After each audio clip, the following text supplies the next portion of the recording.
ডাকসু নির্বাচনকে ঘিরে শিক্ষার্থীদের মাঝে নতুন উদ্দীপনা দেখা দিয়েছে। মনোনয়ন ফর্ম পূরণ ও জমা দেওয়ার মাধ্যমে নির্বাচনের আনুষ্ঠানিকতা এক ধাপে। এখন আমরা জানার চেষ্টা করব ডাকসু নির্বাচনে অংশগ্রহণ করা কিছু প্রার্থীদের কথা। আমাদের যে প্যানেলটি হয়েছে কমিউনিটিমূলক প্যানেল, এখানে 12 জন নারী আছেন, 3 জন আদিবাসী আছেন, একজন ফিজিক্যালি চ্যালেঞ্জ আমাদের সহযোদ্ধা আছে। তো আমার মনে হয় যে মুক্তিযুদ্ধপন্থী এবং একই সাথে 24-এর আন্দোলনপন্থী একটি টিম আমরা রেডি করতে পেরেছি। অনেকেই অ্যাপ্রোচ করেছে এবং সেই জায়গা থেকে আমার পার্সোনালি মনে হয়েছে যে শিবিরের সাথে যদি আমি যোগ করি তাহলে আমার উইন হওয়ার সম্ভাবনা বেশি, এবং আমার যেসব পারিপার্শ্বিক অন্যান্য যেসব সব বিষয় বিবেচনা করে আর কি আমি মনে করেছি যে এই প্যানেলটা আমার জন্য ভালো। তো সেই জায়গা থেকে আমার আশা।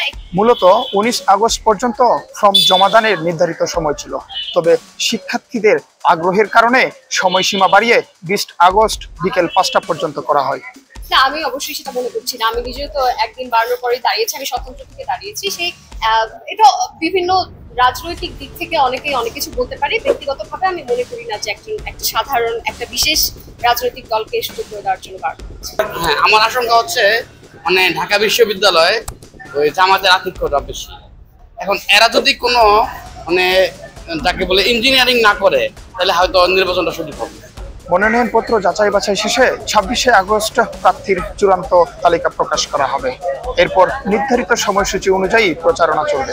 সবশেষ 9 সেপ্টেম্বর অনুষ্ঠিত হবে ডাকসু ও হল সংসদ নির্বাচন। মোহাম্মদ সোহান, ঢাকা বিশ্ববিদ্যালয়।